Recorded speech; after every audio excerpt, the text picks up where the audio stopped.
பேரை பெருமைப்படுத்துவேன். நம்மை சிறுமைப்படுத்துகிற தேவன் கிடையாது. நீங்க எந்த நிலைமையில இருந்தாலும் உங்களை என்னையும் அவர் பெருமைப்படுத்துகிற தேவன். இங்க நகோமிக்கு கர்த்தர் என்னை சிறுமைப்படுத்தி சர்வ வல்லவர் என்னை கிளேசப்படுத்தி இருக்கையில் நீங்கள் என்னை நகோமி என்பானேன். இந்த டயலாக்கை நான் ஏற்றுக்கிட மாட்டேன். அவங்க சிறுமப்பட்டிருக்கலாம், அதை நான் தப்பு சொல்ல வரல.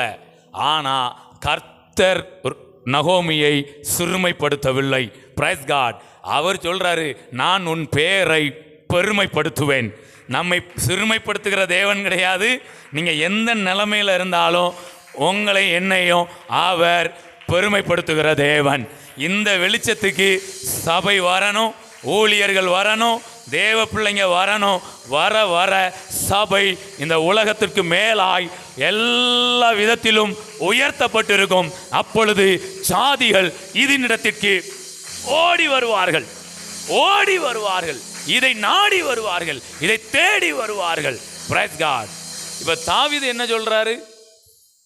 கர்த்தர் என்னை சிறுமைப்படுத்தினார்னா சொல்லி முடிகிறாரு, என் சிறுமையிலே. கமா என்னது? தாவீது சிறுமைப்பட்டாரானா சிறுமைப்பட்டார். இதெல்லாம் நீங்க வேற லெவல்ல எடுக்கணுங்க. அவர் சொல்றாரு, என் சிறுமையிலே நான் 1,00,000 தாலந்து பொன்னை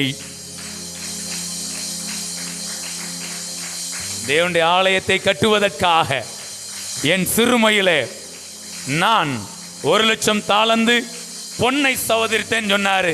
தாவீது சொல்றது கரெக்டா இல்ல இந்த நகோமி அம்மா சொல்றது கரெக்டா? நகோமி அம்மா தேவனை சரியா பார்க்கல, சூழ்நிலையை நல்லா பார்த்துட்டாங்க. தாவீது சூழ்நிலையை சரியா பார்க்கல, தேவனை நல்லா பார்த்துட்டாரு. தேவனை நல்லா பார்க்கிற பிள்ளைங்களை பரலோகம் தேடுகிறது.